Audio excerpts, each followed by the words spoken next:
Hello my dear students, मेरे प्यारे विद्यार्थियों, आज की कक्षा में आप सभी का स्वागत है।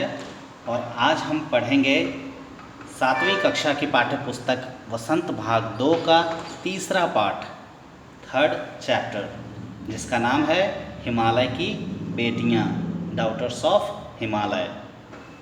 पेज नंबर 12 पे आ जाइए। शुरू करते हैं हम।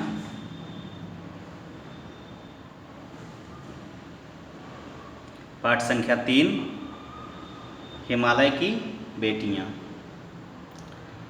अभी तक मैंने उन्हें दूर से देखा था, बड़ी गंभीर, शांत, अपने आप में खोई हुई लगती थीं।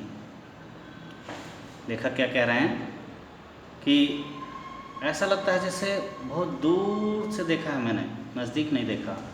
और वो बहुत ही शांत है, सीधी सादी है, कहीं तो अकेले खोई हुई है, किसी से ज़्यादा बातें नहीं करती है, ऐसा लग रहा है। संभ्रांत, संभ्रांत मतलब एकदम चुपचाप रहने वाली, संभ्रांत महिला की भांति वे प्रतीत होती हैं। प्रतीत मतलब seem. It seems that those are very gentle and silent ladies, ऐसा कह रहे हैं। संभ्रांत महिला की भांति वे प्रतीत होती हैं। प्रतीत मतलब सीम्स, SEEMS, सीम्स।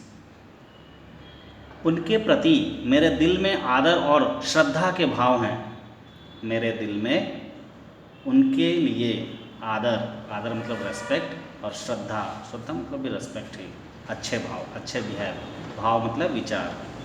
ये किसके बारे में कहा जा रहा है अभी तक यहाँ क्लियर नहीं है, आगे आपको पता चलेगा कि ये किसके बारे में कहा जा रहा है। माँ और दादी, मौसी और मामी की गोद की तरह।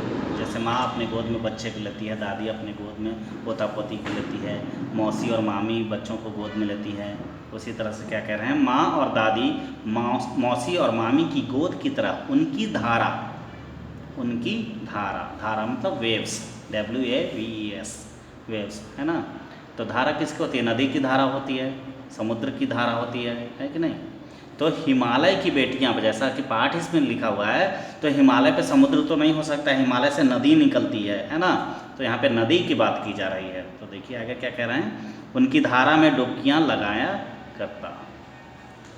ऐसा लग रहा है, जब लेखक ऐसा कह रहे हैं कि जब मैं नदी की धारा में डुबकी लगाता हूँ, जब नदी में मैं नहाता हूँ, स्नान करने के लिए जाता हूँ, तो मुझे ऐसा लगता है कि मैं माँ, दादी, मौसी, मामी, इनकी गोद में सोया हूँ, इनकी गोद में खेल रहा हूँ। बहुत अच्छा लगता था उन्हें। परंतु इस बार जब मैं हिमालय के कंधे पर चढ़ा, तो वे कुछ और रूप में सामने थी। क्या कह रहे हैं लेखक, मैंने हमेशा नदियों को माँ, दादी, मौसी, मामी की तरह देखा, उनकी गोद की तरह देखा, लेकिन इस बार मुझे कुछ अलग ही दिख रहा है। जब मैं हिमालय के कंधे पे चढ़ा, मतलब जब मैं हिमालय की पहाड़ी पर ऊपर चढ़ा था, नदी के पास जहाँ से नदी निकल रही थी, तो मुझे ऐसा लगा कि मैं कुछ बहुत ही अलग चीज़ देख रहा हूँ। मैं हैरान था कि यही दुबली पतली गंगा, यही यमुना, यही सतलुज समतल मैदानों में उतरकर विशाल कैसे हो जाती है। लेखक कह रहे हैं कि जब मैं हिमालय की पहाड़ी पर चढ़ा, हिमालय पर्वत पर चढ़ा, सॉरी हिमालय पहाड़ी नहीं है, हिमालय पर्वत है। तो जब मैं हिमालय पर्वत पर ऊपर चढ़ा था, तो मैंने देखा कि ये जो गंगा, यमुना, सतलुज, ये जो सारी नदियां हैं जो हिमालय से निकलती हैं, जब मैंने उन्हें समतल मैदान में देखा था, जब मैंने प्लेन एरिया में उसे देखा था, तो वो बहुत विशाल थी, बहुत बड़ी थी, बहुत लंबी थी, बहुत चौड़ी थी। लेकिन जब मैं हिमालय पर्वत के ऊपर चढ़ा, तो मैंने देखा कि ये तो बहुत पतली सी थी, ये बहुत छोटी लग रही थी। ऐसा लग ही नहीं रहा था कि ये गंगा नदी है। जैसा कि मैं आपको बता दूं कि गंगा नदी गंगोत्री से निकलती है और यमुना नदी यमुनोत्री से निकलती है, जो हिमालय में है। तो जब आप ऊपर जाएंगे हिमालय पर जाएंगे, तो जब आप वहाँ गंगोत्री और यमुनोत्री को देखेंगे, तो आपको ऐसा लगेगा ही नहीं कि वहाँ से गंगा नदी निकलती है, क्योंकि वो बहुत ही छोटा जगह है। आपको एग्जाम्पल मैं दिखा दूँ, कर्नाटक राज्य की जो सबसे राज नदी है, जो सबसे ज़्यादा पवित्र नदी मानी जाती है वो कावेरी नदी है। और मैं एक बार घूम कर आया था तल कावेरी, जो कि कर्नाटक राज्य के मडिकेरी शहर के पास है, और जहाँ से कावेरी नदी निकलती है उसके उद्गम स्थान का नाम है तल कावेरी। मैंने देखा कि एक छोटा सा वो पॉन्ड है, मुझे भी भरोसा नहीं हो रहा था, मुझे बिलीव नहीं हो रहा था कि क्या कावेरी नदी, जो कर्नाटक राज्य की सबसे पवित्र नदी मानी जाती है, वो नदी इस छोटे से पॉन्ड से निकलती है। मुझे भी भरोसा नहीं हुआ। वैसे ही आप अगर यमुनोत्री और गंगोत्री को देखने जाएंगे हिमालय पे, तो आप देखेंगे कि वो बहुत बड़ी जगह नहीं है, बहुत छोटा है, और आपको भी भरोसा नहीं होगा कि जैसा गंगा और यमुना नदी प्लेन एरिया में, सिटीज़ में आपको दिखाई देती है, शहरों में दिखाई देती है, वैसा उतना बड़ा हिमालय के ऊपर नहीं रहती है वो। इनका उछलना कूदना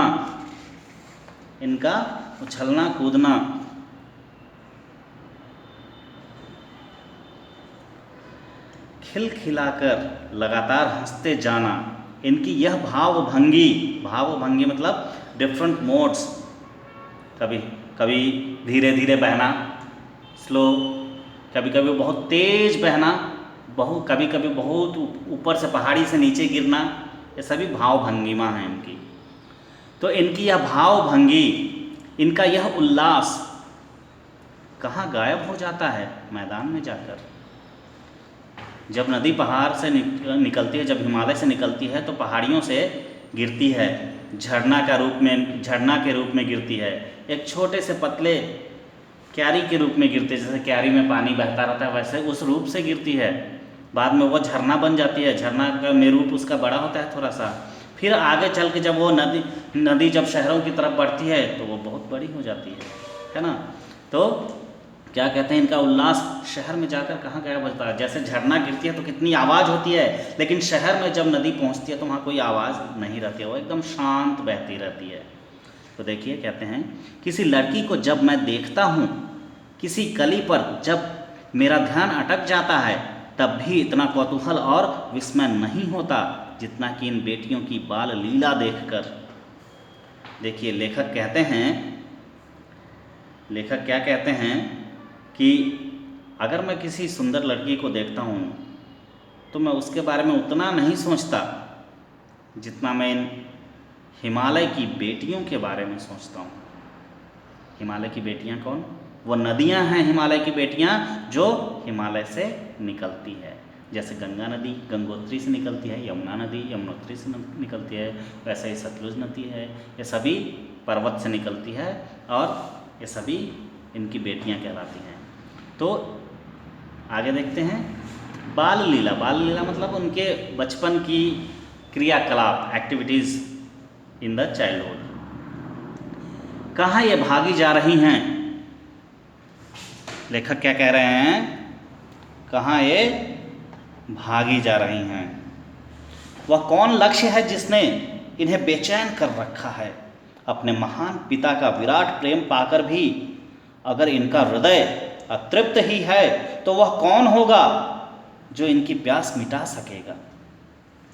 लेखक कहते हैं, देखिए हर पिता अपनी बच्ची से बहुत प्यार करते हैं, अपना बेटा, अपनी बेटी, इनसे हर कोई, अपने माता पिता बहुत प्यार करते हैं। वैसे ही लेखक क्या कह रहे हैं कि हिमालय जो हैं पिता हैं, फादर, और नदियाँ जो वहाँ से निकलती हैं वो इनकी बेटियाँ हैं। तो कह रहे हैं कि पिता का इतना विराट प्रेम, विराट मतलब बहुत ज़्यादा प्यार करते हैं हिमालय बहुत ज़्यादा प्यार करते हैं, किनसे? नदियों से। तो पिता का इतना प्रेम पाकर भी सेटिस्फैक्शन नहीं हो रहा है, किनको? बेटियों को। बेटियां कौन है यहाँ पे? नदियाँ। तो लेखक कह रहे हैं कि वह कौन है जो इनकी प्यास मिटा सकता है? किस चीज़ की प्यास? प्यार की प्यास, है ना। लेखक कह रहे हैं कि पिता का प्यार इनके लिए इनफ नहीं हो रहा है, इसलिए ये हिमालय पर्वत को छोड़कर यहाँ से भाग रही हैं। कहाँ भाग रही हैं? कौन है? किसके लिए यहाँ से भाग रही हैं? हिमालय नदी से निकलकर कहीं और जा रही है नदी। क्यों जा रही है? किसके लिए जा रही है? वो कौन है जो इनसे बहुत प्यार करता है और नदियाँ उनके पास जाना चाहती हैं?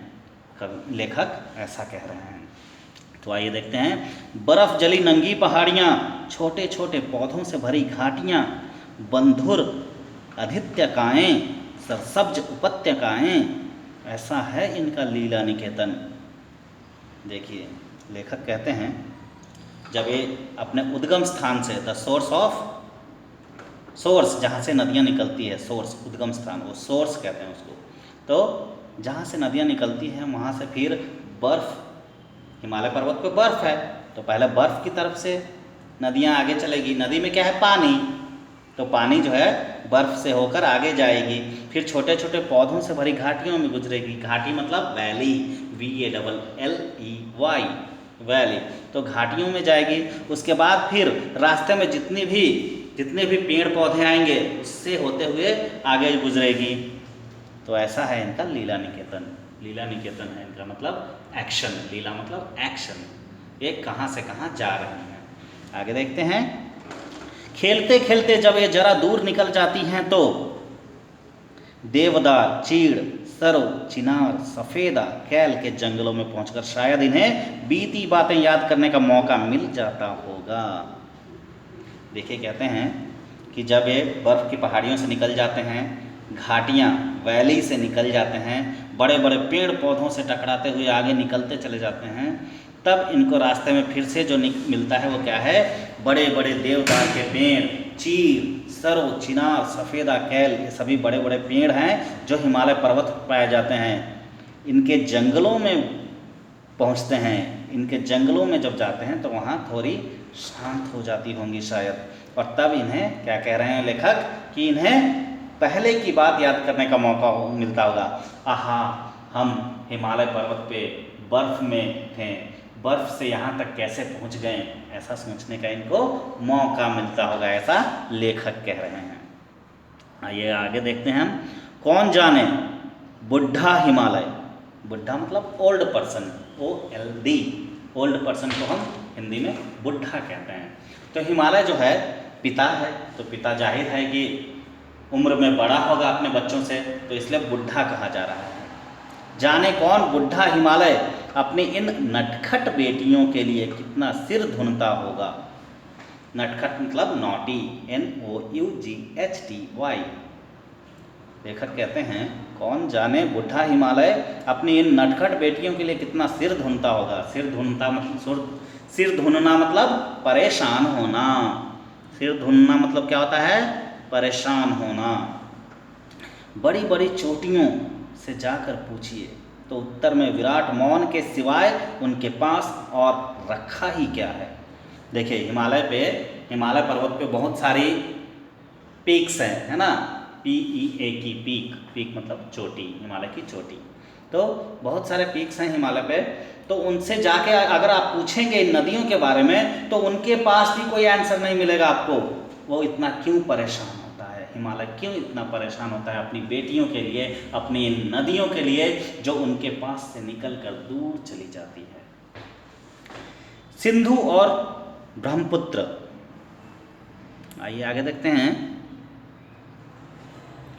सिंधु और ब्रह्मपुत्र ये दो ऐसे नाम हैं जिनके सुनते ही रावी, सतलज, व्यास, चनाब, झेलम, काबुल, कपिशा, गंगा, यमुना, सरयू, गंडक, कोसी आदि हिमालय की छोटी बड़ी सभी बेटियां आंखों के सामने नाचने लगती है। लेखक कह रहे हैं कि जब जैसे ही आपको याद आएगा सिंधु और ब्रह्मपुत्र ये दो नदी का नाम, तो उसके साथ साथ आपको और क्या क्या नाम याद आ जाएगा? ये सभी नदी के नाम हैं, देखिए, जो सिंधु और ब्रह्मपुत्र में मिलते हैं। रावी, सतलज, व्यास, चिनाब, झेलम, काबुल, कपिशा, गंगा, यमुना, सरयू, गंडक, कोसी, ये सभी नदियां हैं, ये सभी हमारे देश की नदियां हैं। सिर्फ सिंधु और ब्रह्मपुत्र नदी ही महत्वपूर्ण नहीं है, उसके साथ साथ ये सारी नदियां महत्वपूर्ण हैं जो क्रमशः उत्तर भारत में ये नदियां हैं। दक्षिण भारत की नदियों का नाम यहाँ पे नहीं लिखा हुआ है। दक्षिण भारत की महान नदियों में कृष्णा, कावेरी ये सभी हैं, सरस्वती नदी। आइए देखते हैं आगे। वास्तव में सिंधु और ब्रह्मपुत्र स्वयं कुछ नहीं है। लेखक क्या कहते हैं कि वास्तव में in reality Sindhu and Brahmaputra नदी both rivers are nothing else, nothing. If it is alone it is nothing. क्यों? दयालु हिमालय के पिघले हुए दिल की एक एक बूंद न जाने कब से इकट्ठा हो कर इन दो महानदों के रूप में समुद्र की ओर प्रवाहित होती ही रही है। सिंधु और ब्रह्मपुत्र ये दोनों जो हैं नदी नहीं हैं, दोनों नद हैं। ये दोनों जो हैं सिंधु और ब्रह्मपुत्र जो हैं दोनों पुल्लिंग शब्द है, स्त्रीलिंग नहीं। नदियों के नाम स्त्रीलिंग होते हैं लेकिन उसमें कुछ एक्सेप्शन भी हैं जिसमें सिंधु और ब्रह्मपुत्र हैं। सिंधु और ब्रह्मपुत्र जो हैं पुल्लिंग शब्द हैं, तो इसमें इसलिए यहाँ पे महानद कहा गया है इसको। क्या कहते हैं कि हिमालय पर्वत पे बर्फ़ है और बर्फ़ का एक एक बूंद गिर गिर कर जमा होकर इकट्ठा होकर मतलब जमा होकर ये आगे की तरफ बह जाती हैं और समुद्र की तरफ चली जाती हैं। कितना सौभाग्यशाली है, कितना सौभाग्यशाली। सौभाग्यशाली मतलब लक्की, LUCKY, सौभाग्यशाली मतलब लक्की। कितना सौभाग्यशाली है वह समुद्र। कौन सौभाग्यशाली है? समुद्र सौभाग्यशाली है जिसे पर्वतराज हिमालय की इन दो बेटियों का हाथ पकड़ने का श्रेय मिला। देखिए, जब किसी बच्ची का जन्म होता है किसी घर में, तो जब तक बचपन है, जब तक छोटी है, अपने माता पिता के घर में रहती है। जैसे जैसे धीरे धीरे बड़ी हो जाती है, उसकी उम्र शादी की हो जाती है, तो उसकी शादी कर दी जाती है, विवाह कर दिया जाता है, मैरिज। और मैरिज के बाद, शादी के बाद लड़की जो है अपने ससुराल चली जाती है। ससुराल मतलब सास का घर, है ना, तो अपने पति के घर चली जाती है। वैसे ही लेखक कहते हैं कि वह कितना सौभाग्यशाली है, कितना लक्की पर्सन है। कौन? समुद्र। समुद्र मतलब ओशियन, SEAC, सी मतलब समुद्र, ओशियन, ओशियन मतलब महासागर। तो ये लोग सौभाग्यशाली हैं, लक्की हैं। क्यों? क्योंकि हिमालय की बेटियां कौन? सिंधु, ब्रह्मपुत्र, गंगा, यमुना, ये सभी जो हैं हिमालय की बेटियां हैं, नदियां। ये सभी अपने पिता को छोड़कर अपने पति के घर चली जाती है, अपने प्रेमी के घर चली जाती है। और इनका पति प्रेमी कौन है? समुद्र है ना। पर्वतराज यहाँ पे लिखा गया है। पर्वतराज मतलब क्या होता है? पर्वतों का राजा, हिमालय को कहा गया है। आइए आगे देखते हैं हम इसमें क्या है। जिन्होंने मैदानों में ही इन नदियों को देखा होगा, उनके ख्याल में शायद ही यह बात आ सके कि बूढ़े हिमालय की गोद में बच्चियां बनकर ये कैसे खेला करती हैं। एक स्त्री के अलग अलग रूप होते हैं। कभी वो छोटी बच्ची होती है जब अपने माता पिता की गोद में खेलती है, कभी थोड़ी बड़ी हो जाती है तो अपने दोस्त बच्चों के साथ खेलने लगती है उनका गोद छोड़कर, और थोड़ी बड़ी हो जाती है तो पढ़ने के लिए स्कूल जाने लगती है, और थोड़ी बड़ी जब हो जाती है तो उनकी शादी हो जाती है, और थोड़ी बड़ी हो जाती है तो उनके भी बच्चे हो जाते हैं, वो माँ बन जाती है, और थोड़ी बड़ी हो जाती है तो उनके बच्चों के बच्चे हो जाते हैं, वो दादी नानी बन जाती है। तो एक स्त्री के बहुत सारे अलग अलग रूप हैं। तो इसीलिए लेखक ने क्या कहा है यहाँ पे देखिए, जिन्होंने मैदानों में इन नदियों को देखा होगा। मैदान मतलब प्लेन एरियाज़ में, सिटीज़ में। तो सिटी में नदी कैसी रहती है? बहुत उछलती रहती है क्या? नहीं, उसमें वेव्स ज़्यादा नहीं रहता है, वो धीरे धीरे शांत चलती रहती है, शांत चलती रहती है, तेज, है ना। तो क्या कहते हैं, उनके ख्याल में शायद ही यह बात आ सके कि बूढ़े हिमालय की गोद में बच्चियां बनकर कैसे खेलती हैं। कहने का मतलब नदियां जब हिमालय पर रहती है तो वो किस तरह से वहाँ उछलती कूदती जंप करती हुई रहती है, ये उनको पता नहीं चलेगा जो कभी हिमालय घूमने नहीं गए हैं। अगर आप हिमालय जाएंगे तभी आपको पता चलेगा कि नदियों के कैसे कैसे रूप हो सकते हैं। माँ बाप की गोद में नंग धरंग होकर खेलने वाली इन बालिकाओं, बालिका मतलब लड़की, बच्ची मतलब ही लड़की होती है। माँ बाप की गोद में नंग धड़ंग होकर खेलने वाली इन बालिकाओं का रूप पहाड़ी आदमियों के लिए आकर्षक भले न हो, लेकिन मुझे तो ऐसा लुभावना प्रतीत हुआ, वह रूप की हिमालय को ससुर और समुद्र को उसका दामाद कहने में कुछ भी झिझक नहीं होती है। देखिए, लेखक इतने प्रभावित हैं, लेखक के ऊपर नदी का इफेक्ट बहुत अच्छे ढंग से हुआ है, क्योंकि वो ऐसा समझते हैं कि नदी जो है, हिमालय जो है नदियों का पिता है और समुद्र जो है नदियों का पति है। इस तरह से हिमालय क्या हो गया, ससुर, और समुद्र क्या हो गया, दामाद। तो लेखक कहते हैं कि हिमालय को ससुर और समुद्र को दामाद कहने में मुझे बुरा नहीं लगेगा, मतलब एकदम करेक्ट वर्ड है। हिमालय ससुर है और समुद्र नदी है। आइए हम अगले पेज की तरफ चलते हैं, देखते हैं आगे क्या है। पेज नंबर 14, इसमें लिखा हुआ है, कालिदास के विरही यक्ष ने अपने मेघदूत से कहा था। देखिए, मेघदूत एक पुस्तक का नाम है और जिसके लेखक हैं कालिदास। कालिदास जो हैं एक कवि हैं, एक्चुअली कविता लिखते हैं। तो मेघदूत एक पुस्तक है जिसमें कविता लिखी है, बहुत सारी कविताएं लिखी गई हैं, जिसमें कालिदास ने बेतवा नदी को, जिसे वेत्रवती भी कहा जाता है, उसके बारे में कुछ लिखा है। क्या लिखे हैं, कालिदास के विरही यक्ष ने अपने मेघदूत से कहा था, वेत्रवती बेतवा नदी को प्रेम का प्रतिदान देते जाना, तुम्हारी वह प्रेयसी तुम्हें पाकर अवश्य ही प्रसन्न होगी। कालिदास कहते हैं बेतवा नदी को कि अपनी प्रेयसी को प्रसन्न करके जाना, प्रसन्न मतलब खुश करके जाना।